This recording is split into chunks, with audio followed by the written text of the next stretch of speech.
Would you dare live in a house where someone died, alone, tragically, and that no one entered for over 20 years?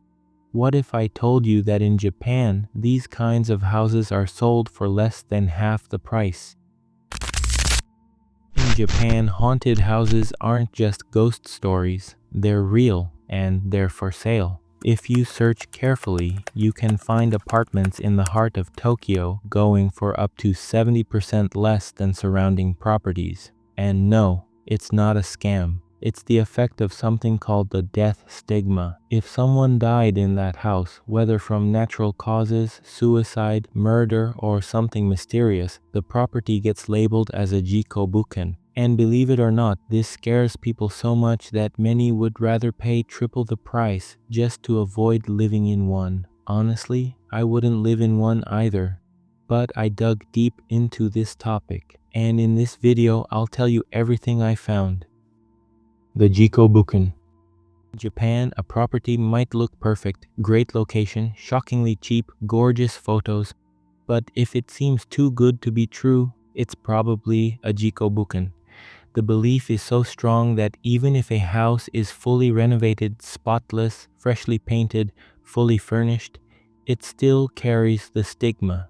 For many Japanese, living in such a place could invite bad luck, illness, or even vengeful spirits, the famous yurei.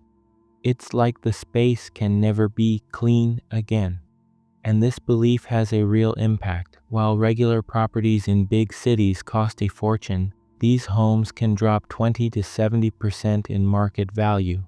Some stay empty for years, others are only rented by foreigners or younger Japanese who don't really believe in this stuff, or who simply have no other option. But what's really surprising is that this market is growing. There's even a specialized site, Oshima Land, basically a Google Maps for haunted homes. You can see exactly where someone died, how, and in which room. It's bizarre, but it's real. And if you're lucky, some landlords won't even charge rent for the first few months, just to see if you can handle living there. Tempting? According to Japanese folklore, there are two main types of spirits that haunt these places, yurei and onryo. Yurei are like wandering souls, spirits of people who died with intense emotions like rage, sorrow, regret, or vengeance.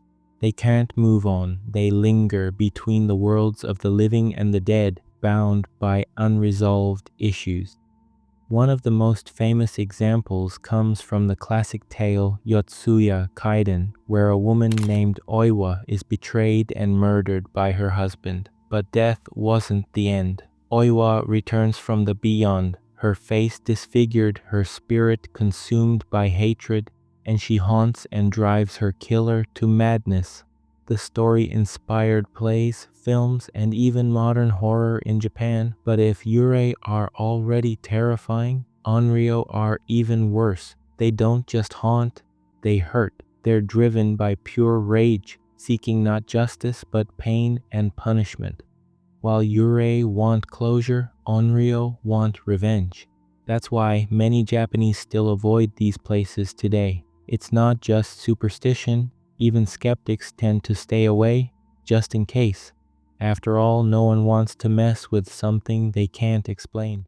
The truth about these houses: often these aren't ghost stories, they're stories of people who were simply forgotten.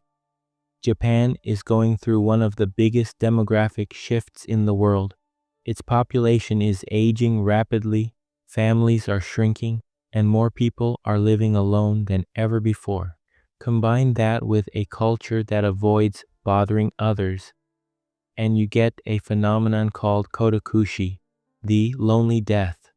These are people, mostly elderly, who die alone at home and are only discovered days, weeks, or even months later. According to some reports, over 30,000 cases happen each year in Japan, but the real number could be twice that, which to me is insane. And every one of those deaths turns a regular home into a Jiko Bukken. Sometimes the body is found because the smell starts leaking under the door. Sometimes it's because the electricity bill wasn't paid, or neighbors hear a dog barking for days, and only then someone checks in. It's heavy, but it's real. And after the body is removed, a different kind of crew steps in, the post-mortem cleaning companies. They're hired to clean up what's left: personal belongings, clothes, furniture, human remains. They wear gloves, masks, use special chemicals. Sometimes the body has been there so long that blood and fluids have seeped into the floors, walls, even the air. Some of these workers say they've gotten used to it. Others admit every house leaves a mark, not because of the horror, but because of the loneliness that still lingers there.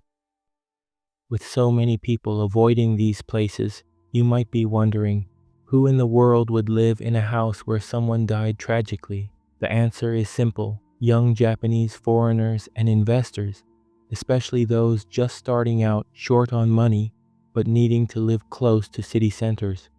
For them, spiritual stigma matters less than the electric bill. Some don't care or don't even know what happened in the place before. Others actually seek them out. They see it as a rare chance to live better for less. And some go even further. They become Jiko Bukken hunters. Japanese and foreign YouTubers film themselves spending nights in supposedly haunted homes. Some claim to hear footsteps, whispers, feel presences. Others experience nothing, but get millions of views just for being there. There's even a famous comedian, Tanishi Matsubara, who lived only in Jiko Bukken for years, wrote a book about it, and became a celebrity in Japan. On the other side, companies saw an opportunity. They take these abandoned homes, renovate them, clean them up, slash the price, and put them back on the market with a subtle disclaimer: this property may have a peculiar history. The market has grown so much that there are now companies that specialize solely in selling or renting Jiko Bukken. And they don't hide it, they turn taboo into business. In a country where tradition says avoid, some have figured out how to profit from fear. But not everyone sees this as harmless. Because behind these cheap homes, sometimes there's a deeply tragic story, and sometimes it's just that.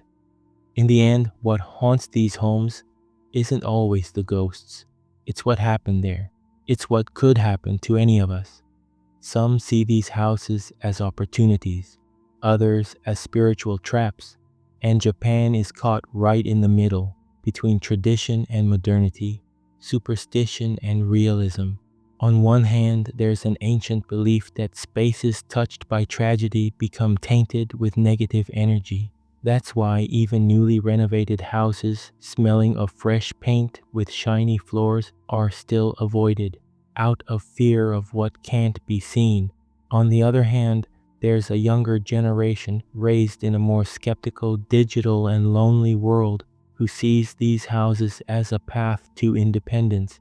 It's not supernatural bravery, it's a lack of options. And when you compare the prices, the gap is huge. In the end, maybe the scariest thing about these homes isn't the ghosts, it's what they reveal about society: invisible loneliness, silent deaths, fear of the unknown, or of things we simply don't understand.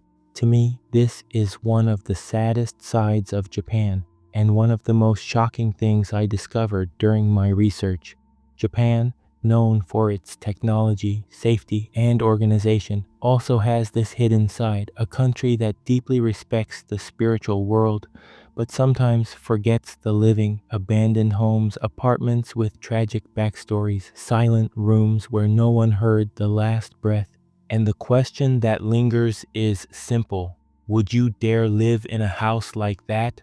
Or worse, would you even notice if your neighbor disappeared? Let me know in the comments what you think about this.